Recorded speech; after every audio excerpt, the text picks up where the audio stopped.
and welcome to the Objective Music Report, the only source for objectively correct music opinions anywhere on the internet. Today, we're going to be talking about Travis Scott's latest album, just came out a few weeks ago, and I'm actually a little bit slow on this video. I've had a lot of thoughts I wanted to get, and it's taken me my time. We're talking about Travis Scott's Utopia, his fourth, I believe, studio album. If you include mixtapes, which are basically albums, let's be real. If you include those, there's a handful more. But yeah, his fourth studio album came out just a few weeks ago, in July.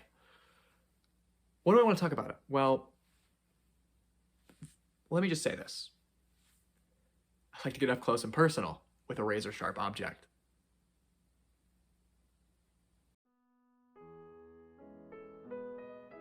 It's really fun to be a hater. It really is. It's one of the most visceral feelings of joy. I think there's two types of people.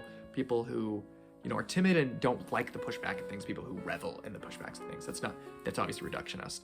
And I mean, I shift between the two. I don't express all of my controversial opinions at once. But in the case of music, I like to give, contrarian hater takes. I don't really have many.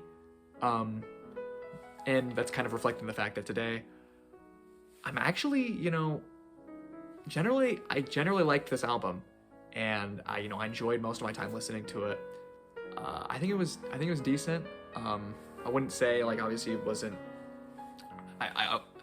in relative to a lot of the praise this album's gotten, I'm much more on the skeptical side, but it was a fine record, it was a fine listen, it was a fine experience.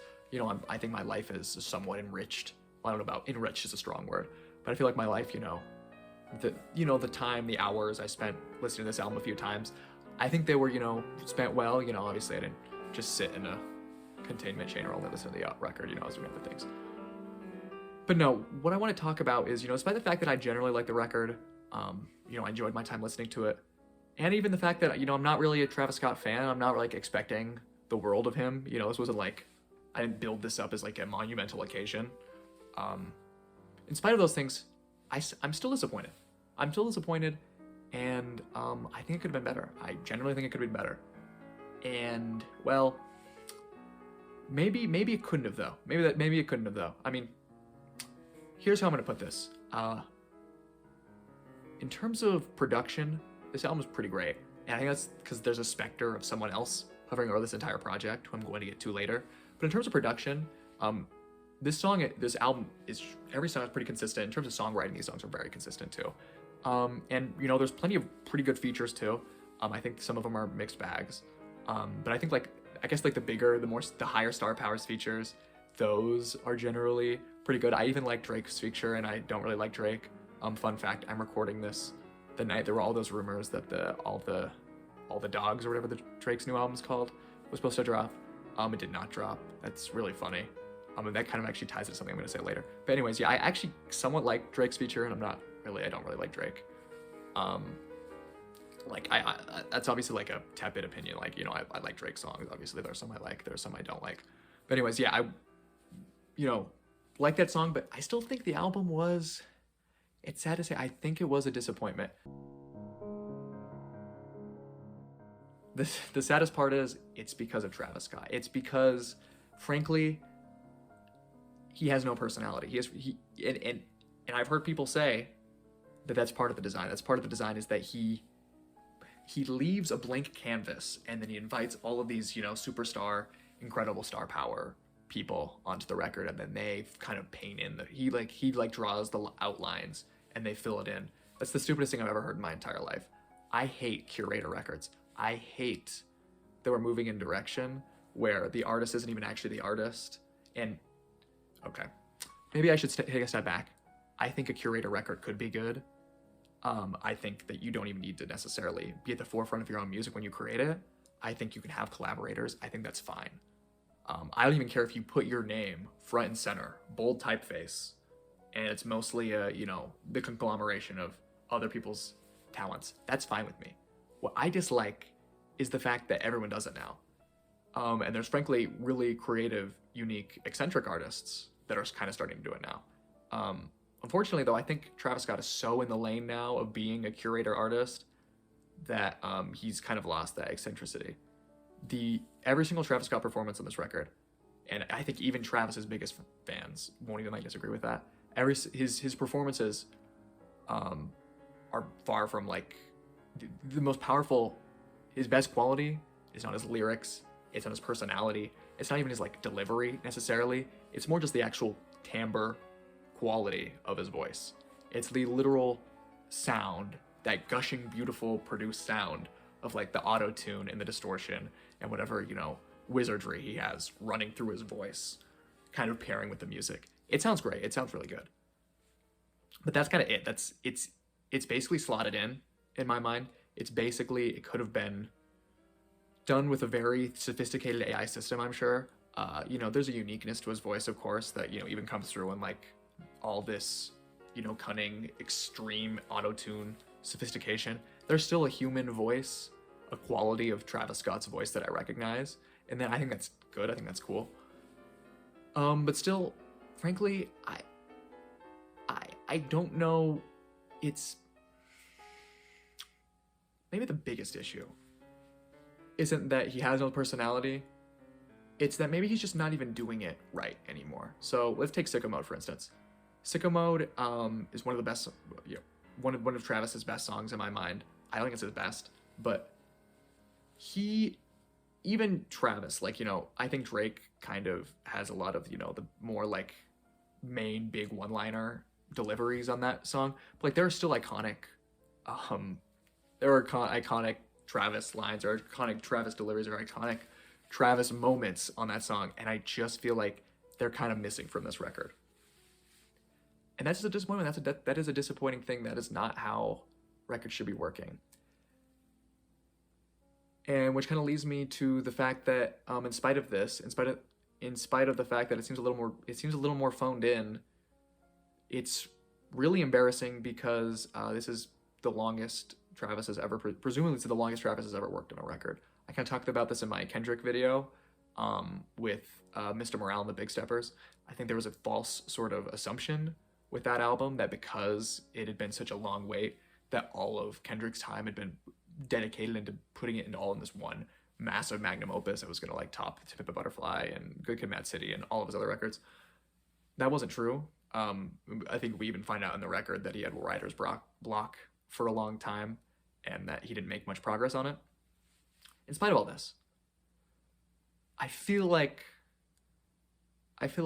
you know, it doesn't seem like this is this just seems empty. And I feel like it's particularly sad because the parts that are empty is the part that belongs to the person whose literal name is on the project. It's like if I was submitting a group project and I did fuck all, and then I deleted all my friends or my classmates' names on the front of the PowerPoint, and I just put my name at the beginning. You know, sure, maybe the presentation is still really good, you know, in spite of me. I don't think this album's like that good. I think it's pretty good, but it's not like amazing. But it's a little funny that like your name's on the front and you're not the best part of the album. That's that you know, maybe that's harsh for me to say, because I'm sure Travis probably is the most involved producer on all this record. But I think he's still in the shadow of probably the second number 2 involved producer on this record, who is you know, close your ears, Kanye West. For a sec there, we kind of had to do a little bit like sleuthing detective work, like, oh shoot, this like song sounds like a song Kanye was going to release. Oh, this sounds like a weird Donda snippet. You know, here's like a graphic of all these weird like consistencies of like, this seems like it was a Kanye song, and oh shoot, this song here was a Yeezus demo or something. It was a demo for I Am a God. Much better song, by the way. But anyways, we kind of do a bit of sleuthing, but you know, then Travis kind of just went out and told us the whole game, and brought Kanye to perform with him on stage.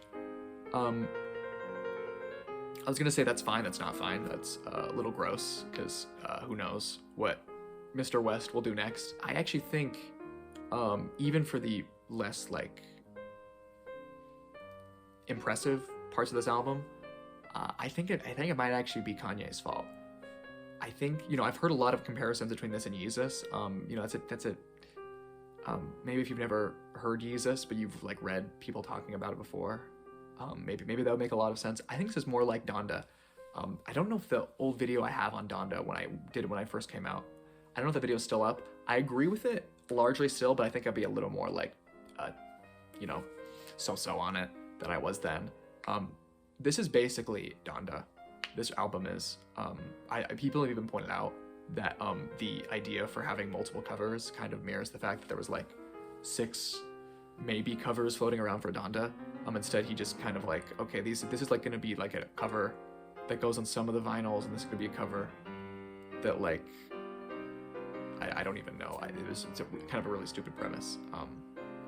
But anyways, there's like all these like weird consistencies, and Donda again is another curator project, and I think Donda suffers for that. You know, Kanye, you know, has much more of a personality than Travis, and so like when he phones it in, it might even be like a little bit more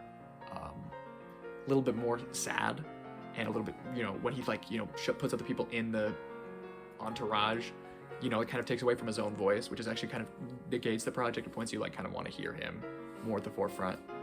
Maybe not necessarily like, you know, 2020's Kanye, who's obviously not at like his peak anymore. You know, who knows, maybe he'll denounce everything he'll do. Well, I guess he kind of did with the Jonah Hill apology, but maybe he'll denounce everything fully and like, you know, actually like come across like he means it. And I don't know, take his medication and fully reform as a person and become that. No, but it would be real. Maybe he will come back.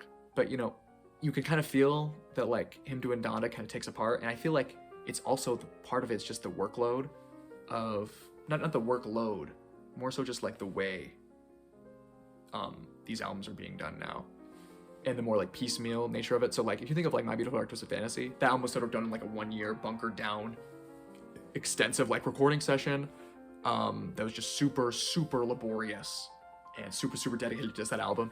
And then you think of Donda, which was nearly not unlistenable, but like very shoddy at the first listening party, and then like a few weeks later was pretty good.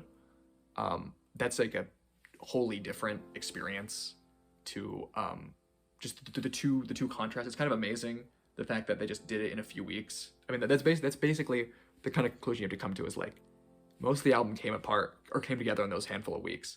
And I kind of get the feeling with like Utopia that it might have been even worse, because I don't even know if it probably might have just been just like sporadic sessions over long periods of time. Because again, if you saw that graphic before, so many of these songs are like kind of pieced together from much older recordings. I mean, one of these songs is more than a decade old, the Yeezus demo. There's just like all these sort of like piecemeal, sporadic, just pulling things together. Like there's no song on My Beautiful Dark Twisted Fantasy, to my knowledge at least, that like existed for 10 years. And even then, there was not multiple that had been years old that were just lying on the chopping board, and then finally, and even then, the worst part is like, I think there are songs, they're like infamous songs that, you know, don't get released for decades, and then they finally like sit down in the studio session and actually do them for real. Usually when they do that, it's not like the exact, they're just taking the exact same beat, and it's not like a song that's like 80% finished, and the beat isn't like most of the premise of the song. Like the main reason you listen to the songs for the beat anyways. That's usually not the case. So I think what's happened is rap music is kind of at a point where they've begun to emulate some of the worst qualities of Kanye West, instead of like what really made him great.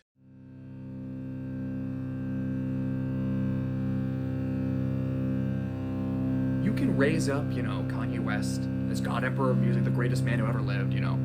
I've done my fair share of that, maybe. That's fine with me, you know, that's fine. Not now, not really. But, you know, if you're gonna do it, at least emulate when he was at his peak. At least emulate what people think you're emulating. Everyone says this album sounds like Yeezus. Why don't you actually make Yeezus? What does Yeezus have that this album does not?